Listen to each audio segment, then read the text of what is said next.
आज आप देखने जा रहे हैं त्रेता युग की वह घटना जहां एक स्वर्ण मृग के छल से शुरू होकर समुद्र पर सेतु निर्माण तक की कथा सामने आती है। यह केवल युद्ध की कहानी नहीं है, यह धैर्य, मर्यादा, अहंकार और भक्ति की परीक्षा की कथा है। ये शिला पर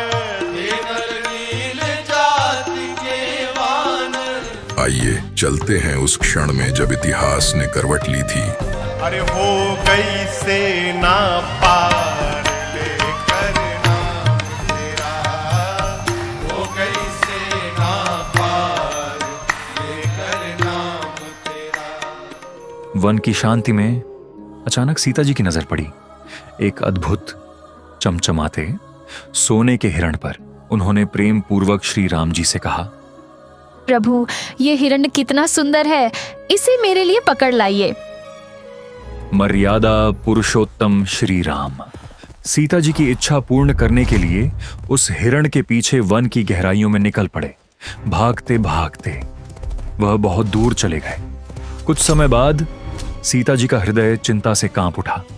उन्होंने तुरंत लक्ष्मण जी से कहा, लक्ष्मण, अपने भाई की रक्षा करो, वो किसी संकट में है। लक्ष्मण जी ने एक रेखा खींची और बोले, माता, गुरु की दी हुई मंत्र शक्ति से मैंने यहाँ एक दीवार बना दी है। कोई भी इस लक्ष्मण रेखा को पार करने की कोशिश करेगा तो वो जलकर भस्म हो जाएगा। इसीलिए माता, मेरी आपसे विनती है, किसी भी परिस्थिति में राम भैया के आने तक आप अपने चरण इस रेखा से बाहर न रखें। फिर लक्ष्मण जी भी वन की ओर चले गए। उसी क्षण एक साधु के वेश में लंका का राजा रावण वहां पहुंचा। वह रेखा के पास आया और उस लक्ष्मण रेखा को पार न कर सका। उसने मधुर वाणी में भिक्षा मांगी। भिक्षाम देहि, भिक्षाम देहि, भिक्षाम देहि। सीता जी ने सोचा, एक ब्राह्मण को खाली हाथ लौटाना अधर्म है। मैं बस अन्न देकर तुरंत लौटाऊंगी। और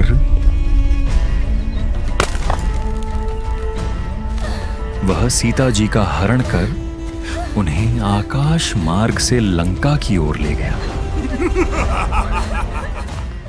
उधर माता सीता, माता सीता, माता सीता। लक्ष्मण जी और मर्यादा पुरुषोत्तम श्री राम वन वन भटकते रहे। उन्हें यह ज्ञात नहीं था कि माता सीता जी को कौन ले गया। सीते, सीते, सीते।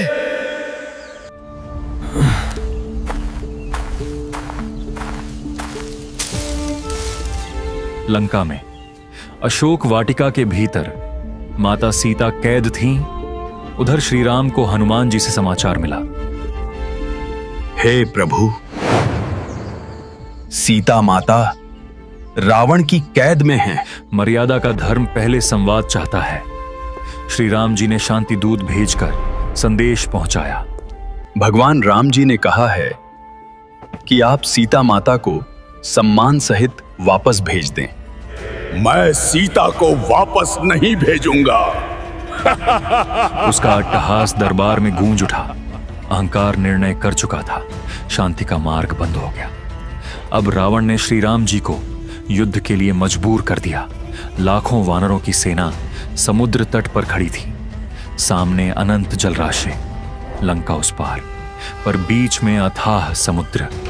श्री राम ने पहले विनय का मार्ग चुना। 3 दिन तक वे घुटनों तक जल में खड़े रहे, हाथ जोड़े, नेत्र बंद, समुद्र से प्रार्थना करते रहे। पर समुद्र मौन रहा। लहरें आती रहीं, लौटती रहीं। चौथे दिन राम का धैर्य कठोर हुआ। धनुष उठा, अग्निबाण संधान हुआ। आकाश तप्त हो उठा। तभी जलराशि में हलचल हुई। एक तेजस्वी ब्राह्मण प्रकट हुआ। उसने विनम्र होकर कहा, भगवन, सबकी अपनी अपनी मर्यादाएं हैं। मुझे जलाओ मत। मेरे अंदर न जाने कितने जीव जंतु बसे हैं। अगर आप मुझे जला भी दोगे तो भी आप मुझे पार नहीं कर सकते, क्योंकि यहां पर बहुत गहरा गड्ढा बन जाएगा जिसको आप कभी भी पार नहीं कर सकते। ऐसा काम करो कि सर्प भी मर जाए और लाठी भी न टूटे। वो क्या है? आपकी सेना में नल और नील नाम के 2 सैनिक हैं। उनके पास उनके गुरुदेव से प्राप्त एक ऐसी शक्ति है कि उनके हाथ से पत्थर भी तैर जाते हैं। ये सुनते ही श्री राम जी हनुमान जी के पास आए और बोले, हनुमान जी, क्या आपकी सेना में नल और नील नाम के 2 सैनिक हैं? प्रभु राम, मैं अभी बुलाकर लेकर आता हूं नल और नील को। हनुमान जी तुरंत अपनी सेना से नल और नील को बुलाने गए। प्रभु राम ने नल और नील को बुलाया है। नल नील आगे आए और श्री राम जी के सामने उपस्थित हुए। क्या आपके पास कोई ऐसी शक्ति है?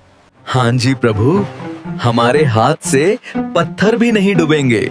यदि सामर्थ्य है तो एक पत्थर उठाइए और उसे जल में तैरा कर दिखाइए।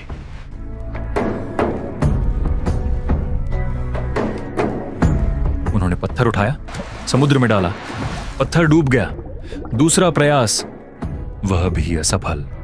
अब नल नील घबरा गए। मायूस चेहरा लेकर वापस आए। आप तो झूठ बोल रहे थे, इनमें तो कोई शक्ति नहीं है। नल नील, आज तुमने अपने गुरुदेव को याद नहीं किया। कृपया अपने गुरुदेव को याद करो। उन्होंने अपने गुरुदेव मुनेंद्र जी को स्मरण किया, जो त्रेता युग में कबीर साहिब जी ही मुनेंद्र नाम से प्रकट हुए थे।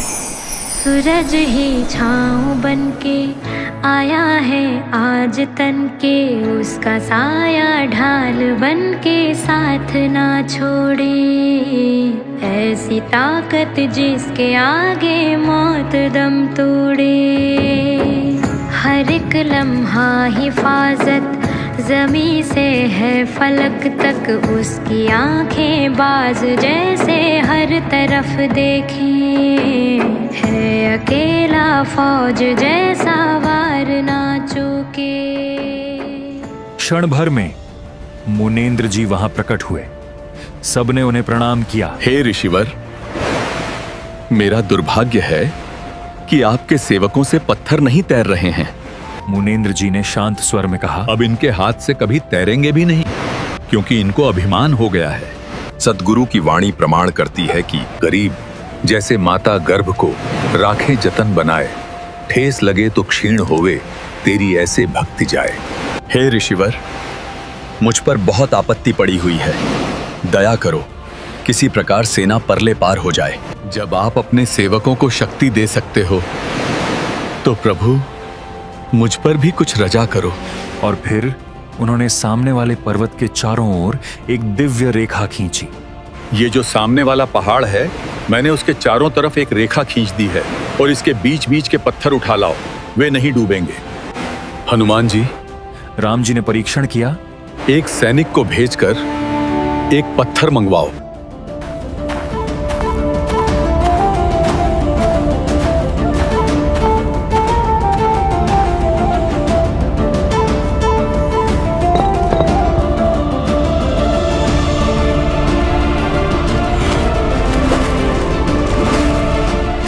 पत्थर जल पर रखा गया और वह तैरने लगा। सब यह देखकर हैरान रह गए।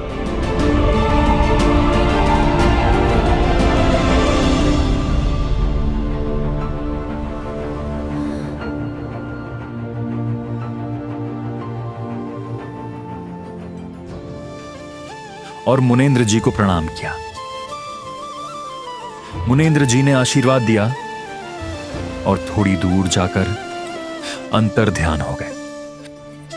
अब पूरी वानर सेना पर्वत उठा उठा कर लाने लगी।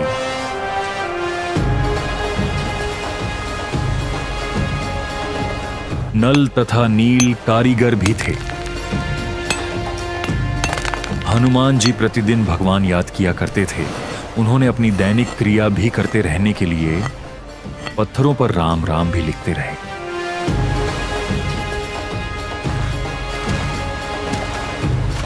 नल नील उन्हें जोड़ते गए और इस प्रकार समुद्र पर सेतु का निर्माण हुआ। रहे नल नील यतन कर हार, तब सतगुरु से करी पुकार। रहे नल नील यतन कर हार, तब सतगुरु से करी पुकार। जा सत रेखा लिखी अपार, सिंधु पे शिला तिराने वाले। जा सत रेखा लिखी अपार, सिंधु पे शिला तिराने वाले। धन धन सतगुरु सत कबीर, भक्त की पीड़ मिटाने वाले। भक्त की पीड़ मिटाने वाले, भक्त की पीड़ मिटाने वाले। धन धन सतगुरु सत कबीर, भक्त की पीड़ मिटाने वाले। और ये फिर कहाँ जाकर बात बनी। अब उधर से समुद्र के ऊपर पुल बनाने की आवश्यकता पड़ी श्री रामचंद्र जी ने। और समुद्र पर पुल बनाना कोई बालकों का खेल है। श्री रामचंद्र जी कहते 3 दिन तक घुटनों पानी में खड़ा रहा, समुद्र से याचना करता रहा, प्रार्थना करता रहा, मुझे रास्ता दे, जल्दी मुझे रास्ता दे सागर राज, मैं बहुत दुखी हूँ और ऐसे ऐसे मैंने अपनी पत्नी को छुड़वा के लाना।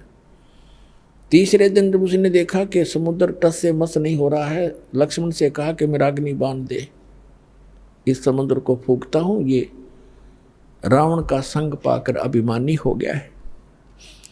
अब उसने निकाल के तीर फूकना चाह के लिए छोड़ना चाह अग्निबाण, तभी समुद्र विपर रूप बनाकर बाहर आ गया। श्री राम से कहने लगा कि भगवान ऐसा अनर्थ ना करो, यदि आपने जल को फूक दिया, मुझे फूक भी दिया, तो ये गड्ढा बन जाएगा, आप फिर भी सफल नहीं हो सकोगे इसमें से जाने के लिए, और बहुत बड़ा संसार बसा हुआ जीव जंतु, आपको पाप लगेगा।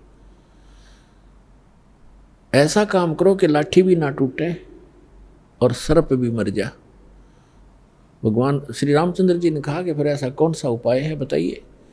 आपकी सेना में ये नल नील और भी पहुंच गए वहाँ पर, फिर तो सारे जंगल में जितने रहा करते थे कुछ सब इकट्ठे हो गए, लाठी ले गए। ये भी वहाँ गए हुए थे उस सेना में कि विपर रूपधारी समुद्र ने कहा कि आपकी सेना में नल और नील नाम के 2 ऐसे कारीगर भी हैं, वह शिल्पकार भी थे, जैसे मकान बनाने वाले। 2 ऐसे सैनिक हैं आपकी सेना में, उनके हाथों में उनके गुरुदेव द्वारा दी गई ऐसी शक्ति है कि पत्थर भी तैर जाएंगे, कोई वस्तु नहीं डूबती। वो पत्थर कोई चीज़ रख दें और वो तैरती रहती है, और चाहे उसके ऊपर कितना बलशाली व्यक्ति खड़ा हो जाए वो डूबती नहीं, ताकतवर वजनदार। तो श्री राम ने कहा भी नल नील को बुलाओ। नल नील आए, उनसे कहा कि भाई एक ट्रायल दो, अपनी कोई पत्थर रख कर दिखाओ, आपके हाथों में करामात बताई है हमने, और हमें ज़रूरत है यहाँ पुल बनाने की। नल और नील दोनों अभिमान में आगे। ये महाराज जीव ने उसने सोचा कि यदि हम अपने गुरु जी को याद करेंगे, मंत्र तंत्र करेंगे, अपना मंगलाचरण, तो श्री रामचंद्र जी ने सोचेंगे ये तो कहीं भगवान की स्तुति करके इन्होंने शक्ति प्राप्त की है। यानी उस अभिमान आना था, ऐसे काम बिगड़ा करता है, किसी प्रकार भी हो जाए गड़बड़। उन दोनों ने उस दिन तुरंत पत्थर उठाए। अहम था उस दिन। उन्होंने वैसे तो पत्थर उठा कर रखे करते थे, कोई कुछ भी चीज़ रख देते। उस दिन उनके अंदर एक विशेष दोष था मन में, इसलिए फेल हो गए। पत्थर उठाए रखे, दोनों के डूब गए। अब उनको तो कॉन्फिडेंस था कि अवश्य तैरेंगे, और लाइट आ गए, फिर दूसरे भी डूब गए, फिर लाइट आ गए, वह भी डूब गए। अब श्री रामचंद्र जी कहने लगे, समुद्र की तरफ देख रहे थे, ये सोच, ये कहने, मानो ये कहना चाहते हैं कि आप झूठ बोल रहे थे। उसी से में उस विपर रूपधारी समुद्र ने कहा कि नल नील तुमने अपना सतगुरु याद नहीं करे, उनको याद करो। तो उनका बात याद आ गई। फिर उन्होंने परमात्मा को याद किया, और वो तो आना ही था, क्योंकि श्री रामचंद्र भी दुखी, रावण का अंत आए लिया था, उसकी टिकट भी कटवानी थी। और वहां आए क्योंकि ब्रह्मा विष्णु महेश भी उसी के तो बच्चे हैं परमात्मा के। सूक्ष्म वेद में कहा कि राम कृष्ण सतगुरु सहजादे और भक्ति हेतु न हुए प्यादे। उस परमात्मा के ही बच्चे हैं, ये भी सहजादे हैं, हमसे अच्छी आत्माएं हैं ब्रह्मा विष्णु महेश। तीनों देवा कमल दल बसे, ये ब्रह्मा विष्णु महेश, और प्रथम इनकी वंदना फिर सुन सतगुरु उपदेश। तो परमात्मा अपने बच्चों के लिए के दुख को देखता है। श्री राम के दुख को देखकर वहाँ पहुँचना ही था, और नहीं आते क्योंकि नल नील का अगर से काम बन जाता तो उन्होंने आना ही नहीं था। उन्होंने रजाई न्यों बख्शी थी, पर हम कर्म ही ने बिगाड़ देते अपनी सारी कहानी को। तब देखा कि सामने परमात्मा आ रहे हैं, एक मुनिंद्र ऋषि आ रहे हैं। कुदरती नजर पड़ी सैनिकों की, उन्होंने कहा कि ये ऋषि जी आ रहे हैं, कौन है? नल नील कहने लगे ये तो हमारे गुरुदेव आ गए, देखो हमारी पुकार सुन ली। और इतने में परमात्मा निकट आ गए। नल और नील ने चरणों में प्रणाम किया। श्री राम और लक्ष्मण और सभी ने हनुमान तक आके उनके चरणों में नमन किया। तब श्री रामचंद्र जी ने कहा कि ऋषिवर, आपके इन बच्चों के हाथों में आज वो शक्ति नहीं रही, मेरा दुर्भाग्य है, और मुझे आवश्यकता है कि समुद्र पर पुल बना के मैं लंका में जाऊं। रावण सीधी बातों से नहीं मान रहा, उससे युद्ध करना पड़ेगा और सीता को छुड़वाऊं। भगवान दया करो मुझ पर। जब आप अपने बच्चों को, अपने शिष्यों को शक्ति दे सकते हो, मेरे पर भी दया करो, कोई वरदान दो, मुझे भी मेरा ये कठिन कार्य सुलभ करो। तो परमात्मा ने कहा कि अब इनके हाथों में यह शक्ति रहेगी भी नहीं, क्योंकि इनके अंदर अभिमान छा गया। अब परमात्मा कहते हैं कि जैसे माता गर्भ को रखे यतन बना और ठेस लगे ते अक्षीण होए, तेरी ऐसे भक्ति जावे।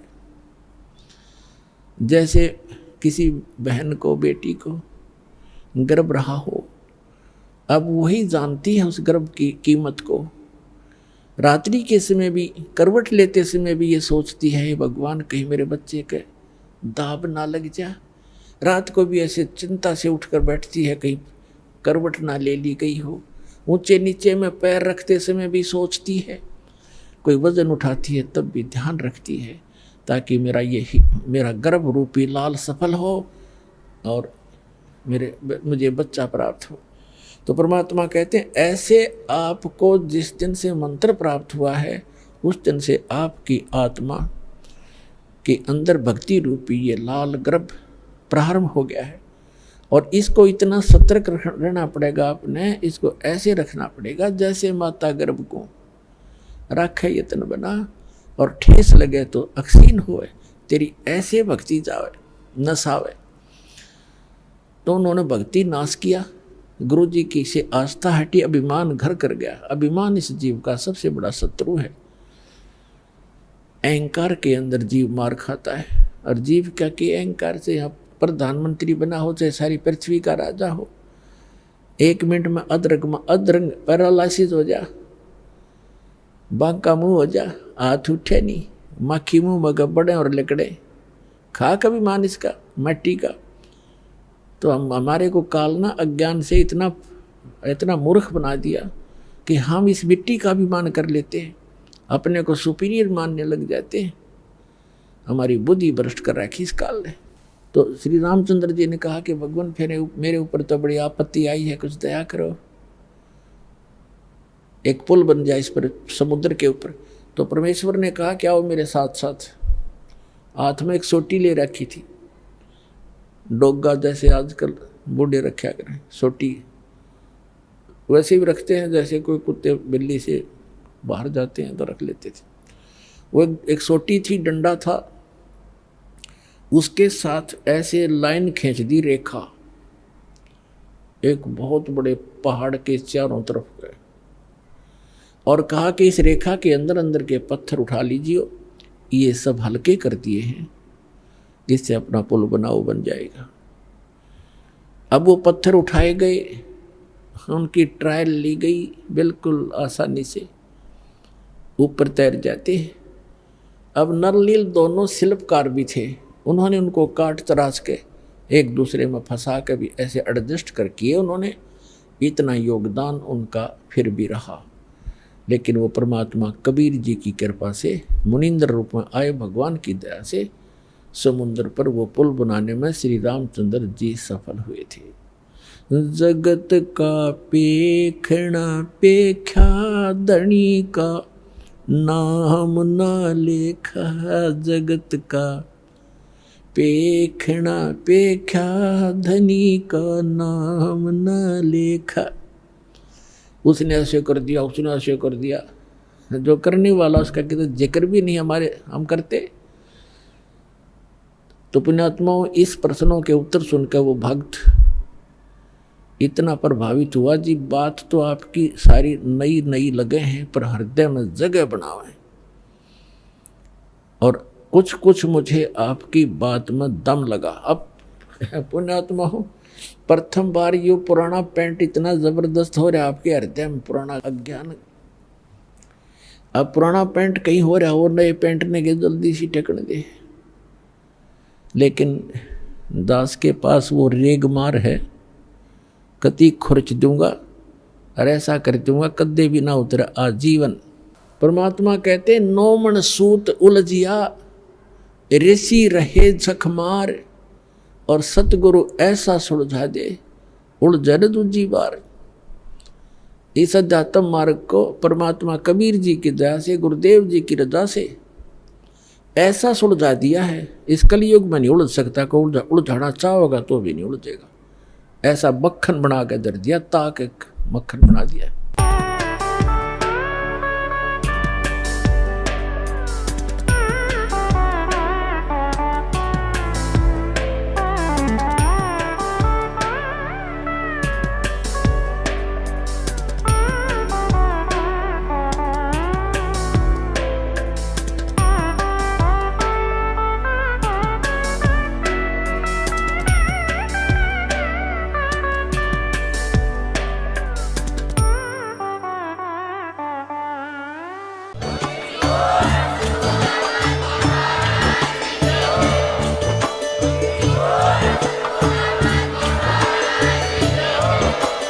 आप सुन रहे थे जगत गुरु तत्वदर्शी संत रामपाल जी महाराज जी के मंगल प्रवचन। अधिक जानकारी के लिए विजिट कीजिए हमारी वेबसाइट www.jagatgururampalji.org। संत रामपाल जी महाराज जी के शुभ आशीर्वाद से पूरे विश्व भर में 500 से भी ज्यादा नाम दीक्षा केंद्र हैं, जिन पर संत रामपाल जी महाराज जी द्वारा ऑनलाइन निशुल्क नाम दीक्षा दी जा रही है। अपने नजदीकी नाम दीक्षा केंद्र का पता करने के लिए संपर्क करें 8222880541।